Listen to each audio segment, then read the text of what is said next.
If you want a brighter view of life, help someone else find the solution to their problems. With this note, I welcome you all to my online learning program Shikshit Bharat. My name is Aditya Sharma and today's topic is Parliament. Now the question arises in my mind is, why do we need a parliament? When I was a child, I used to think that we are very smart enough to take care of ourselves, so why do we need a parliament? But slowly and gradually, I got to know that India is the largest democratic country in the world.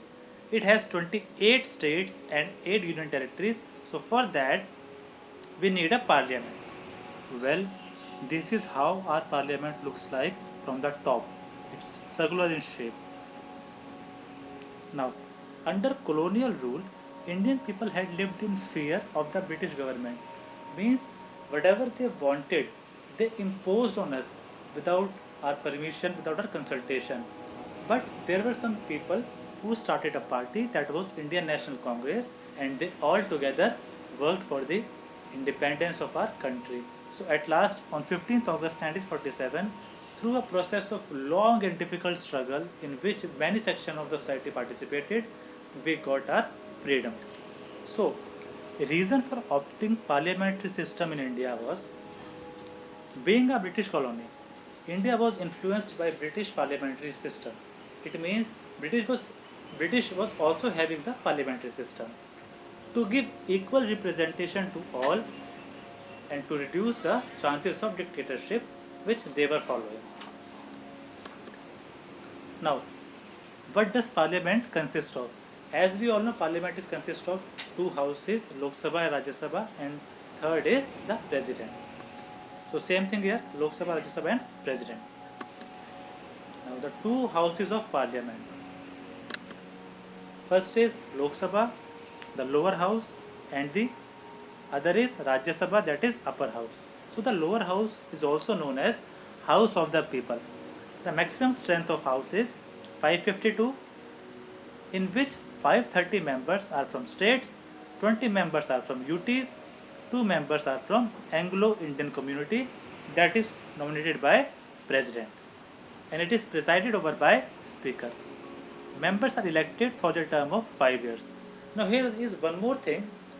If the Speaker is not present, the duties of Speaker will be done by Deputy Speaker. So means in Lok Sabha we have both Speaker and Deputy Speaker.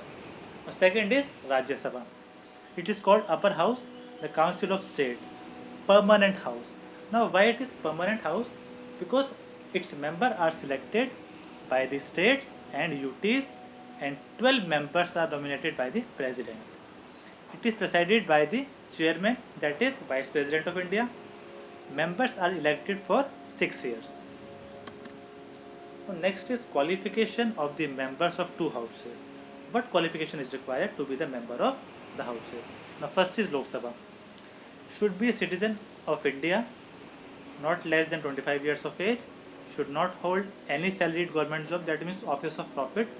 He should not be a part of any government job and all. He should not acquire the citizenship of another country, should be mentally sound, should not be bankrupt, no criminal procedures against him.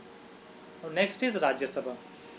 See, all things are same except the age, that is 30 years of age. So in Lok Sabha that is 25 years minimum age, in Rajya Sabha that is 30 years of minimum age.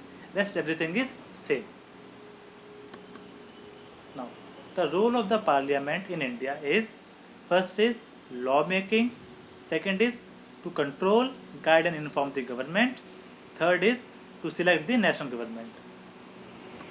So first is to select the national government. Let's start it. The country is divided into different constituencies. Conduct an election. Count the number of elected members belong to each political party and then a list is prepared. The party which gets the absolute majority, more than half the seat in the parliament, is invited by the president to form the government. The government is formed by the party with the majority of elected members, more than half of the seats in parliament. The next majority party form the opposition. The speaker is elected from the ruling party. The prime minister is the leader of the ruling party. He selects the minister to work with him to implement the laws. The president appoints the ministers in consultation with prime ministers. the Rajya Sabha is a permanent house, as I told you. Its members are elected for the period of 6 years in accordance with the system of proportional representation. 1/3 of its members are retired in every second year.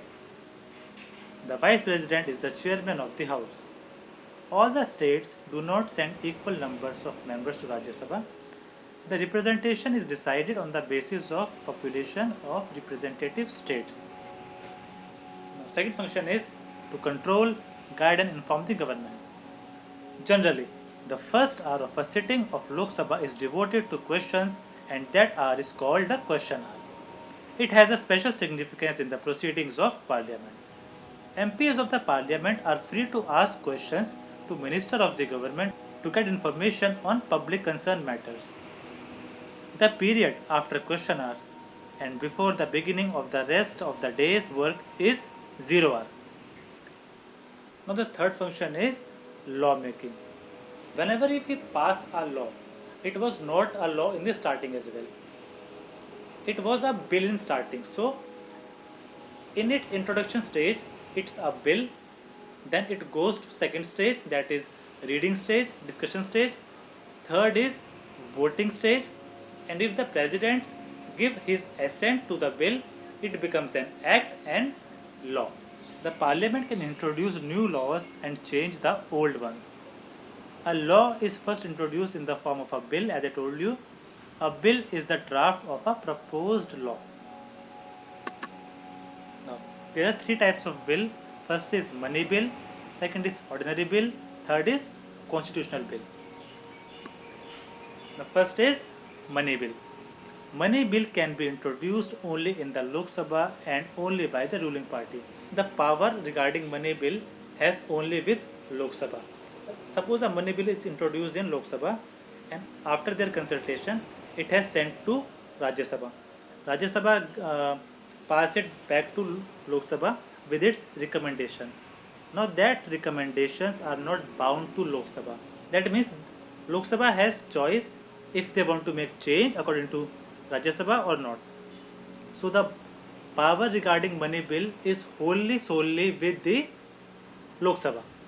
Lok Sabha is more powerful on the issue of money bill. The Speaker of Lok Sabha has to certify it as a money bill. After 3 readings in the Lok Sabha, the bill sent to Rajya Sabha, as I told you. Rajya Sabha can only make suggestions. Now, second bill is ordinary bill. Any member may introduce an ordinary bill. It means whether a member of Rajya Sabha, whether a member of Lok Sabha or outsider also. It can be introduced either in the Lok Sabha or in Rajya Sabha. Once the bill is passed in one house after their readings, it goes to another house. If the second house wants to change the bill, it may send to the house where it was originated. If the house of origin refuses to make change up to 6 months, a deadlock is created. Then the president will call for a joint session of both houses. After discussion, the bill will be passed. Then it goes to the president. If the president signs the bill, then it becomes a law. After it becomes a law, it becomes an act. Now, third is constitutional bill. The bill is used to the constitutional amendments. That means, suppose an act can't be same for the lifetime. It needs to be changed with time. So there are so many amendments, there are so many updates which comes from time to time. So these are called constitutional amendment acts. This can be introduced either in Lok Sabha or in Rajya Sabha. So that's it, friends.